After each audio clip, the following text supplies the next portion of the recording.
আমরা কিন্তু ইতিমধ্যে GitHub নিয়ে অনেক কাজকর্ম করে ফেলছি। আমরা বেশ কয়েকটা ভিডিওর মধ্যে দেখলাম যে কিভাবে আমরা GitHub ওয়েবসাইটের মধ্যে একটা অ্যাকাউন্ট বা একটা প্রোফাইল ক্রিয়েট করতে পারি, এবং আমরা দেখলাম যে কিভাবে সেই অ্যাকাউন্ট বা সেই প্রোফাইলটাকে ধরে আমরা ডিজাইন করতে পারি। তো এবার আমরা ব্যাক করব আমাদের আসল কাজে। আমরা কিন্তু কিছুদিন আগে ছোট্ট কালে কিছু কাজ করছিলাম, আপনাদের মনে আছে কিনা জানি না। আমরা দেখছিলাম যে কিভাবে আমরা গিটের সাহায্যে এবং আমাদের কম্পিউটারে যে কমান্ড লাইনটা আছে বা আমাদের কমান্ড প্রম্পটটা আছে বা গিট ব্যাশ নামের যে টার্মিনালটা আছে সেটা দিয়ে কিন্তু আমরা অনেক কাজকর্ম করছিলাম। আমরা দেখছিলাম যে কিভাবে আমরা একটা ওয়ার্কিং ডিরেক্টরি আমরা ক্রিয়েট করতে পারি, এবং সেইটার মধ্যে সেই ওয়ার্কিং ডিরেক্টরির মধ্যে আমরা কিভাবে একটা ফাইল ক্রিয়েট করতে পারি, এবং সেই ফাইলটাকে ধরে আমরা কিভাবে ওয়ার্কিং ডিরেক্টরি থেকে স্টেজিং এরিয়াতে নিয়ে যেতে পারি, এবং স্টেজিং এরিয়া থেকে সেই ফাইলটাকে আমরা কিভাবে লোকাল রিপোজিটরি বা আমরা কমিট করতে পারি। এই বিষয়গুলো কিন্তু আমরা আগে দেখছিলাম। তবে এই কাজগুলো কিন্তু আমরা আমাদের কমান্ড লাইন বা আমাদের টার্মিনালের সাহায্যে কিন্তু আমরা করছি। আমরা গিটের সাহায্যে এবং টার্মিনালের সাহায্যে কমান্ড করে করে কিন্তু আমরা এই কাজগুলোকে করছি। তো এবার আমরা ওই কাজগুলোকে, ওই যে ফোল্ডার বানানোর কাজ বা আপনি বলতে পারেন ওয়ার্কিং ডিরেক্টরি বানানোর কাজ, এবং সেই ওয়ার্কিং ডিরেক্টরির মধ্যে ফাইল বানানোর কাজ, এবং সেই ফাইলটাকে ওয়ার্কিং ডিরেক্টরি থেকে স্টেজিং এরিয়াতে নিয়ে যাওয়ার কাজ, এবং সেই ফাইলটাকে স্টেজিং এরিয়া থেকে লোকাল রিপোজিটরি বা কমিট করার কাজ, এই সব কিছু এবার আমরা ভিজুয়ালি করব বা গ্রাফিক্যালি করব। এবার কিন্তু আমরা এই কাজগুলোকে আমাদের গিট বা কমান্ড লাইনের সাহায্যে কিন্তু আমরা করব না। এই কাজগুলোকে এবার আমরা গ্রাফিক্যালি ভিজুয়ালি GitHub ওয়েবসাইটের সাহায্যে আমরা করব। ঠিক আছে, তাহলে আমরা কি কি করব? প্রথমে এক নাম্বার, আমরা প্রথমে একটা ওয়ার্কিং ডিরেক্টরি বানাবো বা আমরা একটা ফোল্ডার বানাবো। 2 নাম্বার কাজ, সেই ফোল্ডারের মধ্যে আমরা একটা ফাইল বানাবো। 3 নাম্বার কাজ, সেই ফাইলটাকে আমরা ওয়ার্কিং ডিরেক্টরি থেকে কমান্ড করে আমরা কোথায় নিয়ে যাব? স্টেজিং এরিয়াতে। বাট এবার আমরা কমান্ড করে এই কাজটা করব না, এবার আমরা ভিজুয়ালি করব। এরপর 3 নাম্বার কাজ, আমরা সেই ফাইলটাকে স্টেজিং এরিয়া থেকে লোকাল রিপোজিটরি বা আমরা কমিট করব। ঠিক আছে, তো এতক্ষণ আমি যা কিছু বললাম এই সবকিছুকে যদি এবার আমি শর্ট ভাবে এক লাইনের মাধ্যমে বলতে যাই, তাহলে এই ভিডিওতে আমরা যেটা দেখব সেটা হচ্ছে কিভাবে আমরা একটা রিপোজিটরি ক্রিয়েট করতে পারি এবং কিভাবে আমরা কমিট করতে পারি উইদাউট কমান্ড। আমরা কোনো কমান্ড করা ছাড়াই বা আমরা কোনো টার্মিনাল গিট ব্যবহার করা ছাড়াই এই কাজগুলোকে কিভাবে আমরা গিটহাবের মাধ্যমে ভিজুয়ালি গ্রাফিক্যালি করতে পারি। আমরা জানি গিটহাবটা হচ্ছে একটা গ্রাফিক্যাল ইউজার ইন্টারফেস, যেখানে আমরা দেখে দেখে এই কাজগুলোকে খুব ইজিলি করতে পারি। তাহলে চলেন এবার আমরা এই কাজগুলোকে প্র্যাকটিক্যালি করে দেখব। তো আমাদের প্রথমে যাইতে হবে, এই যে প্লাস টাইপের একটা বাটন আছে না, এখানে আমাদের একটা ক্লিক করতে হবে। এখানে ক্লিক করলে আপনি অনেক কিছুই দেখতে পারবেন, new repository, import repository, new gist, new organization, new project. তো আমরা বিগিনার যেহেতু এগুলো আমাদের দেখার প্রয়োজন নাই, আমরা চলে যাব এখান থেকে নিউ রিপোজিটরিতে। এই রিপোজিটরিটা আসলে কিছুই না, এটাকে আপনি একটা ফোল্ডারের মতো চিন্তা করতে পারেন।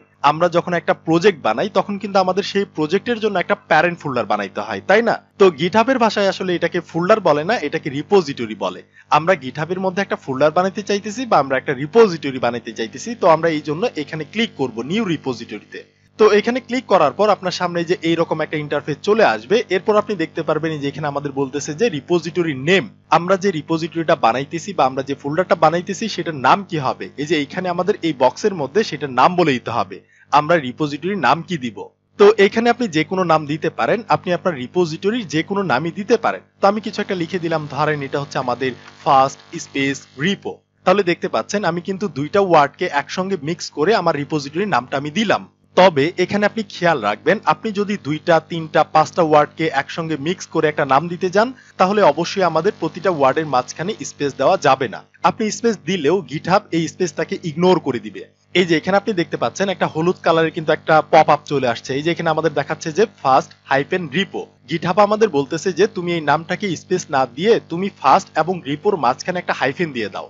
তাহলে আপনি যদি 2টা 3টা 5টা ওয়ার্ডকে একসঙ্গে মিক্স করে একটা নাম দিতে যান, তাহলে অবশ্যই প্রতিটা ওয়ার্ডের মাঝখানে আপনি স্পেস না দিয়ে একটা করে হাইফেন দিয়ে দিবেন। এটা হচ্ছে সেভ। এই যে দেখেন আমি যখনই ফার্স্ট এবং রিপোর মাঝখানে স্পেস না দিয়ে হাইফেন দিলাম, তখন কিন্তু আমাদের দেখাচ্ছে যে ফার্স্ট রিপো ইজ অ্যাভেলেবল। ঠিক আছে, তো এই কাজটা আপনি করবেন। তো আমি করলাম, করার পর এই যে নিচে দেখেন এখানে দেখাচ্ছে যে আমরা চাইলে এই ফোল্ডারের বা এই রিপোজিটরির একটা ডেসক্রিপশন কিন্তু আমরা লিখতে পারি, বাট এটা হচ্ছে অপশনাল।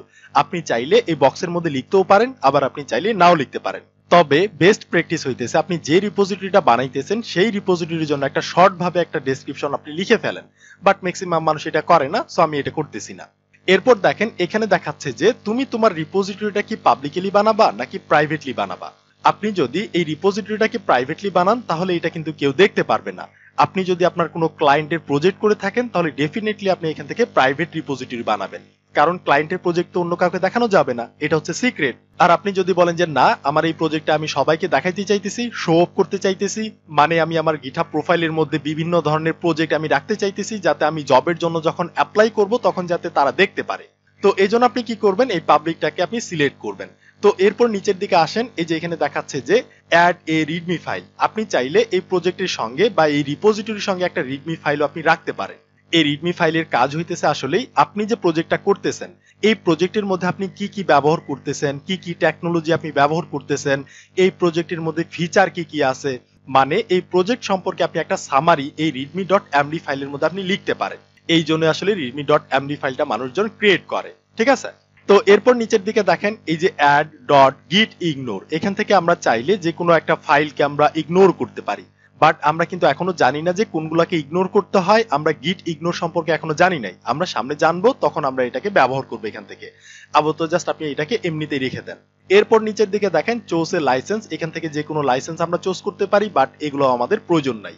এরপর দেখেন এই যে নিচে কিন্তু দেখাচ্ছে যে this will set main branch, আমাদের এই রিপোজিটরিটা সেট হচ্ছে মেইন ব্রাঞ্চে, যদিও আমরা ব্রাঞ্চিং সম্পর্কে এখনো জানি না, সো আমাদের এটা নিয়ে এখনই টেনশন করার দরকার নাই। জাস্ট আমরা কি করব, যে এখান থেকে ক্রিয়েট রিপোজিটরি, এখানে আমরা ক্লিক করব। এখানে ক্লিক করলে কি হবে, আমাদের একটা রিপোজিটরি ক্রিয়েট হয়ে যাবে। আমি যদি ক্লিক করি দেখতে পারবেন, সো এই যে দেখতে পারতেছেন আমাদের কিন্তু একটা রিপোজিটরি বা আমাদের কিন্তু একটা ফোল্ডার এখানে ক্রিয়েট হয়ে গেল।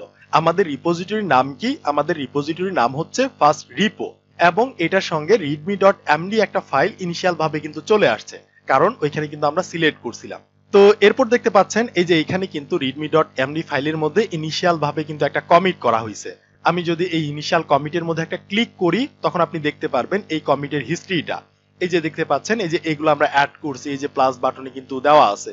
তো আমরা যখন একটা Redmi dot MD file select করি তখন কিন্তু অটোমেটিক ভাবে একটা ইনিশিয়াল কমিট হয়ে যায়, ঠিক আছে।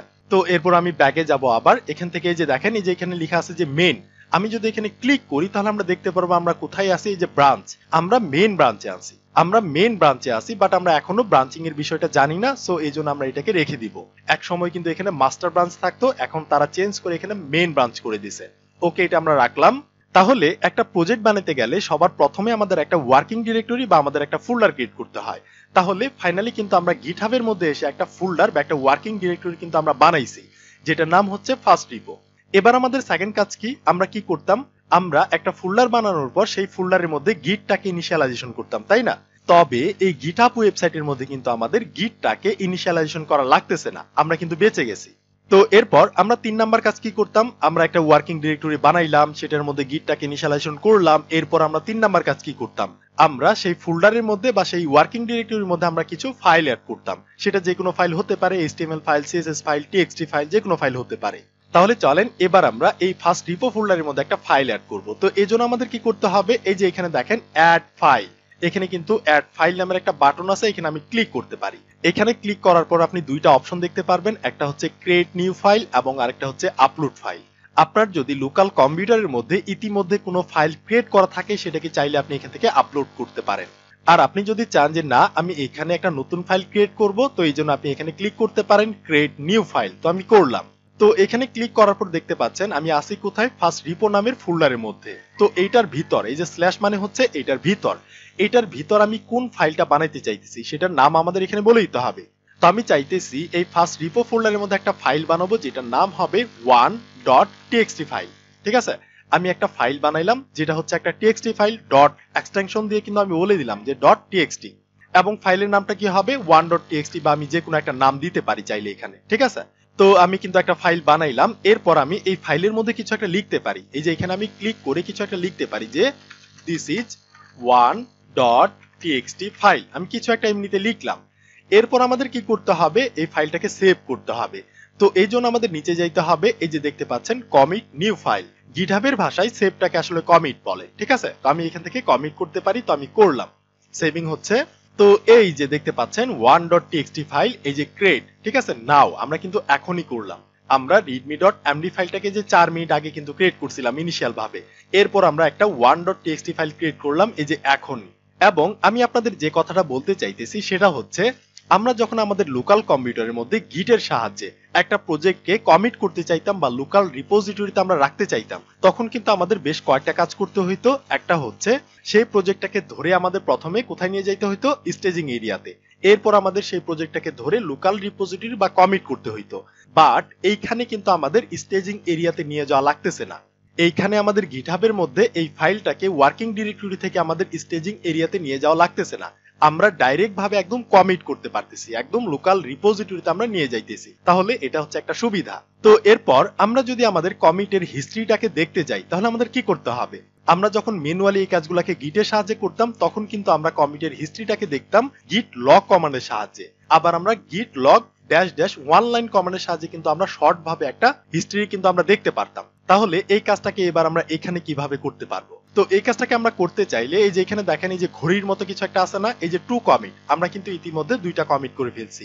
একটা হচ্ছে ইনিশিয়াল কমিট, আমরা যখন readme.md ফাইলটাকে ক্রিয়েট করছিলাম এটা অটোমেটিক ভাবে একটা কমিট হয়ে গেছে, এবং আমরা পরবর্তী যখন 1.txt ফাইলটা বানাইলাম তখন আমরা যে কমিটটা করছি। তো আমি যদি আমার কমিটের হিস্ট্রি বা ডিটেলসটাকে দেখতে যাই, তাহলে আমি যে ঘড়িটা আছে না, এইখানে এই ঘড়ির মধ্যে আমি একটা ক্লিক করতে পারি। তো আমি করলাম। এখানে ক্লিক করার পর আপনি দেখতে পাচ্ছেন এই যে এখানে আমরা দুইটা কমিট করছি, দেখতে পাচ্ছেন। এই যে এটা হচ্ছে কমিটের আইডি, এই যে 7 ক্যারেক্টারের যে আইডিটা শর্ট আইডি, আমরা যখন গিট লগ ড্যাশ ড্যাশ ওয়ান লাইনের মাধ্যমে দেখতাম এরকম কিন্তু আমরা একটা আইডি দেখতে পারতাম। এবং এটা হচ্ছে আমাদের ফার্স্ট যে কমিটটা, এই যে ফার্স্ট কমিটটা, যে ইনিশিয়াল কমিট, এটা কিন্তু নিচে চলে গেছে। আমরা জানি রিসেন্ট কমিটটা সবার উপরে থাকে, এই যে দেখতে পাচ্ছেন। এবং এই যে এটা আমরা 7 মিনিট আগে করছিলাম, ঠিক আছে। তাহলে আমরা চাইলে গিটহাবের মধ্যে এভাবে আমরা আমাদের কমিটটাকে দেখতে পারি। তো আমি এখান থেকে আবারও ব্যাকে যাব, আমি গেলাম। এবার আমি চাইতেছি আমি এখানে আরেকটা ফাইল বানাবো। এই জন্য আমি এখান থেকে গিয়ে ক্রিয়েট নিউ ফাইলে আমি ক্লিক করলাম। এবার আমি এখানে লিখতে পারি যে এবার আমি যে ফাইলটা বানাবো সেটা হচ্ছে 2.txt ফাইল, এবং এখানে আমি কিছু একটা লিখতে পারি, ধরেন যে দিস ইজ 2.txt ফাইল, কিছু একটা লিখলাম। এরপর আমি নিচের দিকে যাব। এই যে দেখতে পাচ্ছেন এখানে কিন্তু দুইটা বক্স আছে, ঠিক আছে। এই যে এই বক্সটা কিসের জন্য দিছে? আমরা যখন ম্যানুয়ালি একটা প্রজেক্টকে স্টেজিং এরিয়া থেকে কমিট করে আমরা যখন লোকাল রিপোজিটরিতে নিয়ে যাইতাম, তখন কিন্তু আমরা কমিটের সঙ্গে একটা মেসেজ কিন্তু আমরা টাইপ করে দিতাম, তাই না? ওই যে আমরা লিখতাম যে git commit space hyphen hyphen M, তারপর স্পেস কোটেশনের মধ্যে কিন্তু আমরা কিছু মেসেজ লিখে দিতাম, যে কোনো মেসেজ হতে পারে। তো এখানে কিন্তু আমরা চাইলে এখানেও কিন্তু আমরা যে কোনো একটা মেসেজ টাইপ করতে পারি। তো ধরেন এখানে আমরা কিছু একটা লিখে দিলাম যে দিস ইজ থার্ড কমিট, ঠিক আছে, দিস ইজ থার্ড কমিট লিখলাম। এখানে আপনি একটা ডেসক্রিপশনও কিন্তু লিখতে পারেন, বাট এখানে দেখাচ্ছে যে অপশনাল, এই যে দেখতে পাচ্ছেন অপশনাল। এখানে আমরা চাইলে কমিটের একটা ডেসক্রিপশনও কিন্তু লিখতে পারি, বাট এটা যেহেতু অপশনাল এটা আমরা লিখবো না। তো এরপর আমরা কি করতে পারি, আরেকবার আমরা কমিট করতে পারি। সো এখান থেকে আমরা আরেকবার কমিট করে ফেললাম। তাহলে দেখতে পাচ্ছেন এখন কিন্তু আমাদের দুইটা ফাইল আছে, 1.txt এবং 2.txt। এই যে আমাদের 2.txt টা সবার নিচে চলে আসলো, এবং এখানে দেখাচ্ছে যে নাও আমরা এখনই কমিট করলাম। এখন যদি আমি আবারও এটার হিস্ট্রিটাকে দেখতে যাই, এই যে এখানে আমাদের যে ঘড়িটা আছে এইখানে, বা আমাদের এই যে 3 কমিট, এখানে আমরা ক্লিক করতে পারি। তো আমি করলাম। তো এই যে দেখতে পাচ্ছেন এই যে দিস ইজ থার্ড কমিট, যেটা আমরা কমিটের মেসেজের মধ্যে লিখছিলাম একটু আগে, ঠিক আছে, এটা এখানে চলে আসছে। এবং 19 সেকেন্ড আগে কিন্তু আমরা কমিট করছি, এটাও কিন্তু আমাদের দেখাচ্ছে। এবং এটা হচ্ছে আমাদের সেই আইডিটা, ইউনিক আইডি। এখানে যদি আমরা ক্লিক করি এই ইউনিক আইডির মধ্যে, তাহলে এটার ফুল ডিটেলস কিন্তু আমরা দেখতে পারবো এখান থেকে। এই যে দেখতে পাচ্ছেন আমরা কি অ্যাড করছি না করছি সবকিছু আমরা এখান থেকে দেখতে পারতেছি। তো এখান থেকে আমি আবারও ব্যাকে যাব। এরপর আমি যে কোনো একটা কমিটের হিস্ট্রি আমি দেখতে পারি। আমি যদি এইটার হিস্ট্রিটাকে দেখি, এই যে আমাদের সেকেন্ড যে কমিটটা আছে এই যে আমরা কিন্তু দেখতে পারতেছি, ঠিক আছে। ওকে, তো আমি এখান থেকে ব্যাক করলাম। এখান থেকে আমি আবারও ব্যাকে যাব। তো এরপর এই যে এইখান থেকেও কিন্তু আমরা আমাদের কমিটের হিস্ট্রিটাকে দেখতে পারি। এই যে আমাদের 2.txt টা আছে না, এইখানে যদি আমি ক্লিক করি যে আমাদের মেসেজের মধ্যে যে দিস ইজ থার্ড কমিট, এখান থেকেও কিন্তু আমরা দেখতে পারতেছি। তাহলে আমরা চাইলে যে কোনো জায়গা থেকে এই কাজগুলোকে করতে পারি। তো আশা করি আমি আপনাদের বোঝাতে পারছি। তো এই ভিডিওটা করার আসলে উদ্দেশ্য ছিল যে আমরা যে কাজগুলোকে ম্যানুয়ালি গিটের মাধ্যমে কমান্ডের মাধ্যমে যে করছিলাম, ওই কাজগুলোকে কি আমরা গিটহাবের মাধ্যমে কমান্ড ছাড়া করতে পারি কিনা। সো এটাকে ক্লিয়ার করার জন্য আমি এই ভিডিওটা করলাম। তাহলে আশা করি আমি আপনাদের বোঝাতে পারছি। প্র্যাকটিস করেন, কথা হবে নেক্সট ভিডিওতে।